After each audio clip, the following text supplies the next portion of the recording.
let's take a look at some chromium carniolites. And these particular ones came from our favourite online supplier, AliExpress. And one of them has an absolutely glaring flaw. Now, these things are optimised for 12 volts. The construction's quite interesting. I tell you what, before I start taking them apart, I'll show you them lit. So here's the white one, which is currently drawing 40 milliamps at 12 volts.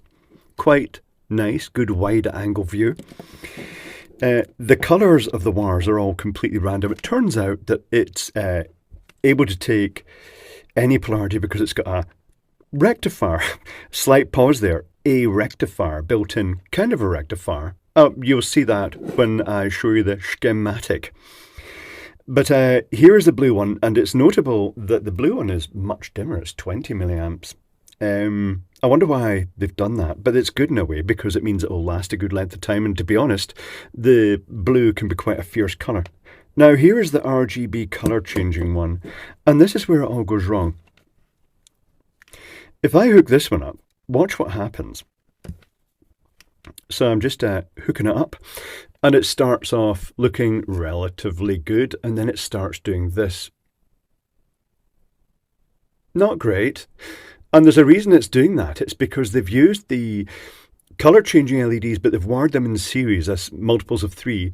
And it's the type that cycle through red, green, blue, cyan, magenta, yellow, and then they strobe the colours. And when they strobe the colours, they're basically breaking the circuit to the other LEDs, but they're passing enough current that it keeps its position in the colour sequence.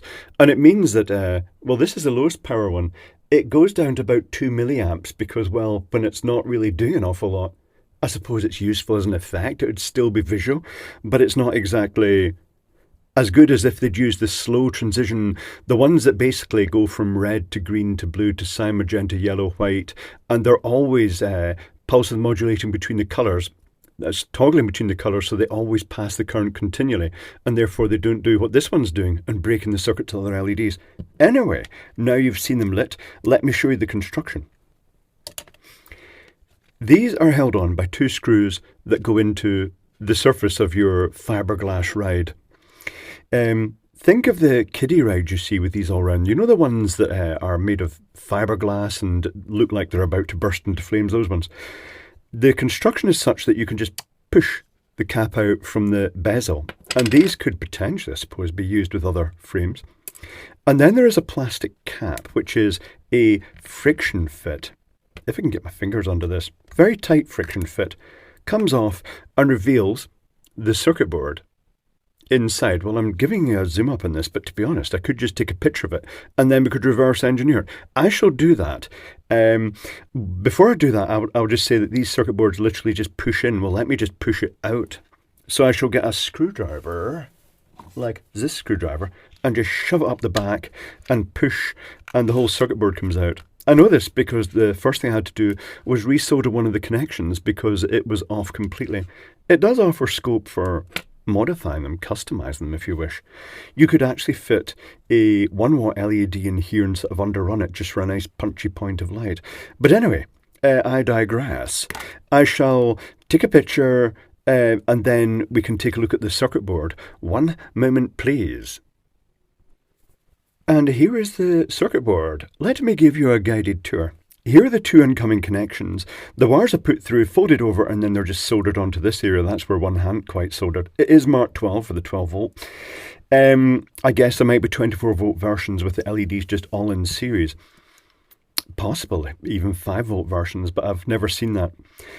One of the connections here, which could be AC or DC, I'd recommend regulated DC for predictable results, goes through a 51 ohm resistor, or in the case of the blue light, it's got a 100 ohm resistor there. 510, you might read that as 510 ohms, but it's actually 51 and 0 as a decimal multiplier, so there's no zeros, it's just 51 ohms.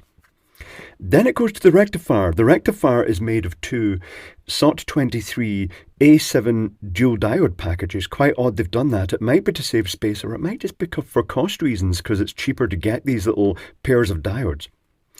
Then there is the option of putting a capacitor here, which they've omitted.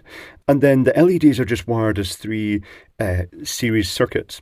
Let me show you the schematic. It's not a terribly exciting schematic, but it is nonetheless a schematic. I shall zoom down this in a haphazard and uncontrolled manner because this is very sensitive zoom. Here's the incoming supply. There's the resistor. 100 ohm for blue, 51 ohm for the white and RGB. Then there are the two diode packages that just basically form a full bridge rectifier, and then you've got the LED strings. That's fundamentally it. 12 volts. At 12 volts, the white was showing 40 milliamps, blue 22 milliamps, and the RGB was wavering up and down between 2 to 26 milliamps. So there we have it. Nice enough lights, usable. Not sure how long they'd last. I'm not sure I'd recommend them for professional applications because you just don't really know the quality of the LEDs. And to be honest, if you buy them in bulk, the fairground caps in the UK aren't hugely expensive. But having said that, these were about £2 each shipped. So it's, whatever call you want to make there. But there we have it. It's very basic. It's nice that they've got the polarity correction, and they look nice enough when they're lit. The chrome is a bit rough. It's got slight speckles on it, but you know what? Once you're looking at it from a distance, it doesn't really matter. But there we have it. They're perfectly usable. The little LED lights for your kiddie rides or fairground rides. They're not too bad. Quite nice little things.